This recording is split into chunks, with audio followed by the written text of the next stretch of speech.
G'day coppers. Lee Chang-Dong's 2018 film Burning is Ambiguity done right.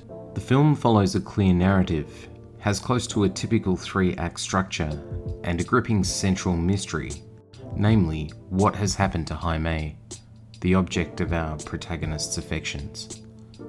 Hai-mei seems to have disappeared, and our protagonist Jong-seo seems to suspect Ben, a wealthy Gatsby type, of foul play. But Jong-seo doesn't tell us of these suspicions through narration, nor does he directly accuse or question Ben. Rather, he has an endearing social awkwardness that makes him the perfect everyman. Subjectivity is key to the brilliance of Burning. We only see everything play out through Jong-seo's perspective, so we can share his suspicions of Ben, but we must also share his ignorance of the picture as a whole. While this subjectivity naturally tends to ally the audience with its protagonist, it may also cause us to mischaracterize him as a hero. His final act of brutality may seem justified. Yet, if we pay close enough attention, there is evidence to suggest our protagonist is overly possessive, unjustifiably jealous, or even psychopathic. Jong-seo refers to Ben as a Gatsby character when speaking to Hai-mei at a dinner cooked and hosted by Ben himself.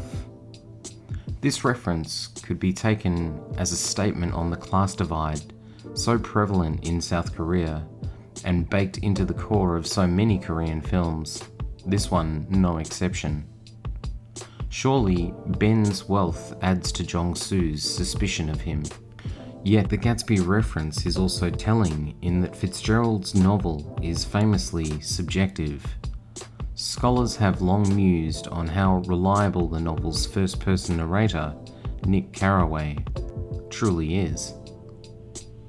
Is Jong-seo trustworthy? Or do we trust him because the film's subjectivity encourages us to identify with him? Jong-seo's belief that Ben is involved nefariously in Hai-mei's disappearance is seemingly his justification for brutally slaying Ben. But the evidence that Ben was involved at all in Hai-mei's disappearance is inconclusive. Early on, Hai-mei tells Jong-seo she wants to disappear. For all we know, she has achieved her stated aim and perhaps started a new life elsewhere. The film's title, Burning, refers to a recurring motif throughout. Burning is something people do with rage, with desire, and with passion, the opposite of reason. Ben tells Jong-seo he burns down abandoned barns, a reason to be suspicious of him. But Jong-seo, who once burned his mother's clothes, almost subsequently burns down one such barn himself. When Jong-seo kills Ben in the film's climax, burning Ben's body along with his own clothes, the flames are only seen through the rear window of Jong-seo's vehicle as it pulls away, and they are ever diminishing with the distance. Our protagonist's inscrutable face obscured partly by rain in the foreground.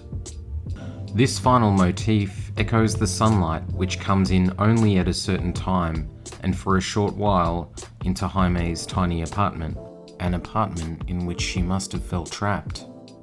This, perhaps, is to remind us that Jong-seo, a working-class man, will remain trapped by circumstance even after the death of his wealthy acquaintance. Is Burning a story of justified revenge?